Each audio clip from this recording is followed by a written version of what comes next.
নানা নাটকীয়তা ও দুই দলের আইন প্রণেতাদের দীর্ঘ লড়াইয়ের পর অবশেষে প্রয়াত কুখ্যাত যৌন অপরাধী জেফ্রি এপস্টিনের নথি প্রকাশের জন্য আনা বিল প্রায় সর্বসম্মতিক্রমে পাশ হলো হাউসে। মাত্র একজন ছাড়া হাউসের সব রিপাবলিকান ও ডেমোক্রেট বিলটির পক্ষে ভোট দেন।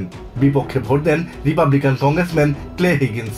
অ্যাপস্টিন ফাইলস ট্রান্সপারেন্সি অ্যাক্ট নামের এই বিলটি কয়েক মাস ধরে আটকে রেখেছিলেন হাউসের রিপাবলিকান নেতারা।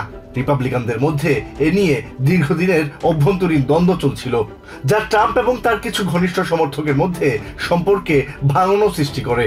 চারজন রিপাবলিকান আইন প্রণেতা এপস্টিনের নথি প্রকাশের জন্য একটি পিটিশনে সই করার পর চলতি সপ্তাহের শুরুতে হঠাৎ বিলটির বিরোধিতা থেকে সরে আসেন প্রেসিডেন্ট ট্রাম্প। ওই পিটিশনে সই করা জিওপির 4 আইন প্রণেতার মধ্যে রয়েছেন কংগ্রেসম্যান ন্যান্সি মেইস।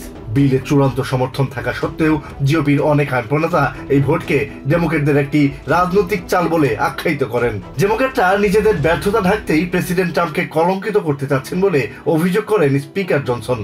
জনসন দাবি করেন প্রেসিডেন্ট ট্রাম্পের লুকানোর কিছু নেই।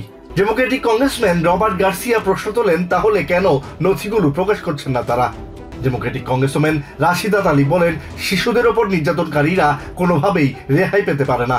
হাউসের বিপুল ভোটে পাশ হওয়ার কয়েক ঘন্টা পর সেনেট মাইনরিটি লিডার চাক শুমার কোনো বিতর্ক বা আনুষ্ঠানিক ভোট ছাড়াই বিলটি সেনেটে তাৎক্ষণিকভাবে পাশ বলে গণ্য করতে অনুরোধ জানান।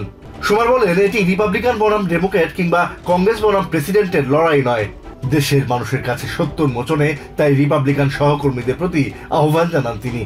পরে কোনো আপত্তি ছাড়াই বিলটিতে অনুমোদন দেয় সেনেট। বিলটিকে আইন হিসেবে প্রেসিডেন্ট ট্রাম্পের স্বাক্ষরের পর 30 দিনের মধ্যে এপস্টিন এবং তার সহযোগী গিলেন ম্যাক্সওয়েল সম্পর্কিত নথি প্রকাশ করতে বাধ্য হবে জাস্টিস ডিপার্টমেন্ট।